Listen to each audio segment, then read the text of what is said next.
Hello and welcome to the Chase Aerospace Gaming Channel on YouTube. Me. What's up, everyone? So a lot has happened in the last month, and I would like to talk about it because Star Citizen has hit new goals that people have could barely even imagine back when it started, and we should pay tribute to that because it's awesome. So first things first, this video right here, just since it's playing, I'd like to talk about it because it's amazing. The persistent universe demo knocked everyone's socks off. Blew their socks off. That works too. Knocked everyone's socks off when it first came out. Because right here they're demonstrating how the ship is spinning around, but the environment on the inside of the ship is stable. You can walk around and the gravity is working, the artificial gravity, I should say, is working correctly. And the environmental graphics outside the ship just look amazing. I know it's basically just a bunch of smoke effects with the nebula and stuff like that, but it looks so great. And then later on in this clip, they fly onto the planet, and when they break the clouds and they're flying over the city to the ArcCorp landing zone, that was the moment that did it for me in that video. It was just amazing to watch for the first time. So if you haven't seen it yet, and I can't imagine if you're watching my video you haven't seen this yet, then maybe that'll be awesome for you too. But on to what I was actually planning to talk about. Well, Star Citizen has hit 66. I'm pretty sure it's $66 million now. Yeah, it's 66. I was gonna say 65, but we're just moving so fast, can't barely keep up with it anymore. So we've hit $66 million raised. Like, give yourself a round of applause if you've donated to the game. You're a part of something big now. I mean, you've always been part of something big, but now we can prove it with money, because money is all that a lot of people care about, unfortunately. But so yeah, we've raised $66 million, and I think it was like 64. It was either 63 or 64 million dollars raised. We added pets. So pets will be a part of Star Citizen. I thought that was awesome when I heard it, because alright, this is the city scene, by the way, just like awesome. Just give it a moment of silence and respect. So great. Okay, keep it on going here. So pets, there was a poll conducted by one member on the forums, Golf, GAWLF. Yeah, probably misspelled golf there. I think I see the humor in it. But he said he was basically just asking people what they thought about pets in the game and what they think their role should be as far as combat or just looking good or like travel mementos and stuff like that. So he said, first of all, what's your general opinion on pets in the game? And most people said they think it's nice. The options were, I love it, I think it's nice, I'm not sure, I don't like it, and I hate it. Only 7-ish% of people said that they hate it, and only 7% of people, 7-ish% of people said they don't like it. Only 284 people have taken this poll as I'm speaking about it now, so it's not a gigantic polling group, considering that there's well over 600,000 backers now. But it's typically these polls are pretty good indicators after they pass or after they start approaching like 300 people. Most people said they think it's nice, like 39%. Then 33% they said they love it. So I mean, overall, I think that's a pretty good indicator that pets will be well accepted into the game. However, most people want them to be useful only on a few situations and places. 48% of people said that, and 41.9% of people said they just want them to be living decorations. Like, just sit there and look pretty and remind me of that place that I got you on that weird distant planet where I almost died from like a Vandal attack or something like that. So, but yeah, I mostly agree with this. I don't want it to be like pets are one giant combat buff for people, and if you go to this really far away place and you get this awesome pet, it can just destroy anyone in combat. That kind of cheapens the first person combat aspect of the game. For me, it should be based on player skill, not based on player equipment as much. I know there will be equipment that you should have to give you an edge, but it should be tactical, not like brute force. Oh, here's my alien tiger thing ripping your face off. Like, that's not fun. Okay, it would be amazing to watch if it was your tiger ripping someone else's face off, but try to imagine these things from like the other point of view, like inside the tiger's mouth, for instance. Additionally, most people don't want the pets thing to be a priority.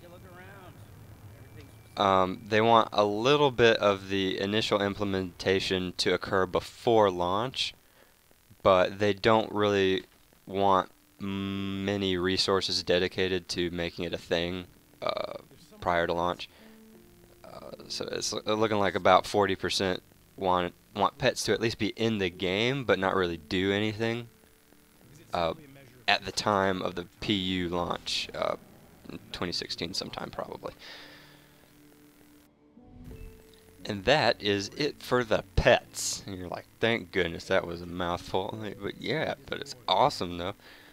So the other thing that I wanted to talk about is multi-crew ship systems. That these details were released in the letter from the chairman, MultiCrew ship systems, that was released December 6, 2014, which was yesterday. So I'm pretty on top of things. Yeah, you should go hit that subscribe button. But yeah, so we hit $66 million, and he writes this letter, and instead of giving us a traditional reward like some hanger flare or letting us vote on what kind of ship we want next, they decided to release a lot of really good information on the multi-crew systems, and a few little snippets of concept art for the station interface and stuff like that. So I'll put the link in the description, but I would like to go through and talk about a few of these things. First off, they've said this before, but I just want to reiterate that there will be crew stations, and people on your ship will be manning these stations, and depending on what station they're on, they'll be able to access and control certain systems on the ship to optimize their performance for whatever situation that you're in. And I'm just going to skip down here to the actions list. There will be shield management will be a role you can play on a ship. Radar ops, another role. Just in case that's kind of ambiguous, I'm going to say it's on a. I'm just going to read the description. On a basic level, the radar ops action allows you to identify targets, easing the workload of the pilot. This action will expand to include the ability to send commands to other fleet members. So if you're on a capital ship, you can identify targets using your station interface, and then you can send orders out to the rest of your fleet, which is awesome. Then there's the electronic warfare. This is what you would think it would be, screwing with the enemy's radar. The most interesting thing that I saw is you can disable an enemy system, which means you mess with it so bad they have to restart it, so it'll be completely offline for a certain amount of time. And then that doesn't mean that it just turns off automatically for the enemy and restarts after a certain amount of time. No, like the enemy is probably going to have to realize that the system has been disabled, and that the only way to get it back online would be to restart it. So then they would have to restart it manually, and depending on how quickly that person realizes that the system's been disabled and how quickly they can restart it, kind of depends on the person's awareness and skill as that person, or as the enemy ship's radar ops guy. So that's pretty awesome. The more I read about this game, the more I realize how skill-based it's going to be, and that's really amazing. Then you've got the communications guy, you've got the fuel guy, you've got the scanning guy.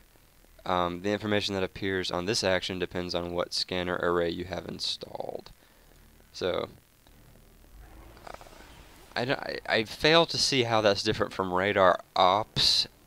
Maybe radar ops is more combat oriented and scanning is more like environment oriented.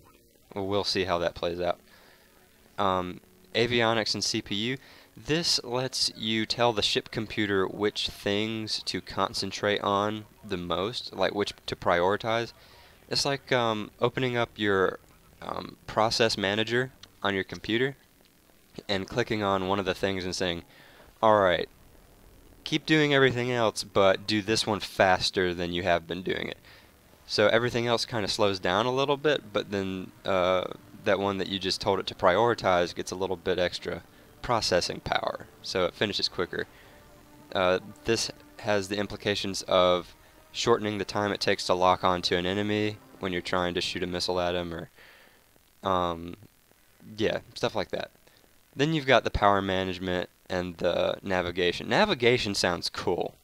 Like, I know it's really simple and rudimentary, but the point is you plan routes, general routes based on fuel efficiency or time taken. And I know I know that sounds really lame, like, wow, you're basically just a human GPS. But the reason I'm excited for this one is because I plan to be an explorer, and I'd like to have a ship with my friends and go navigating and stuff. So if we have a dedicated person who's like, alright, we can make it here, here, and here if we use this route because we save like 8% of our fuel as opposed to taking this other route, then that would be really handy, because if you have to stop to refuel all the time, like, then you're stuck on a refueling station. You're not out exploring anything. You're not at risk of getting into the encyclopedia for something awesome if you're stuck on a refueling station. Well, maybe you can do something awesome and get into the encyclopedia or the Galactopedia on a refueling station. Who knows? The game's not even out yet. Then so there's a lot of really cool. There's a lot of really cool things in this letter from the chairman. I encourage all of you to go read it. And get on the forums, because there's a lot of really cool ideas. Every time a letter from the chairman comes out, the forums kind of explode with activity, like, wow, that's awesome, well, how about this? And they start speculating on what could be added, and it's just a giant cluster of ideas, and most of them are awesome. So it's a really exciting time right now. Just hit 66 million, and the game just keeps on trucking.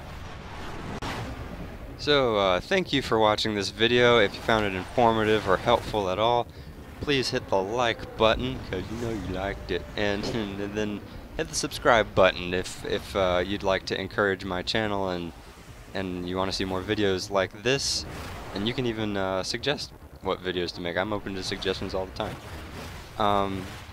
So yeah, thanks for watching, and I'll see you in the verse. Bye.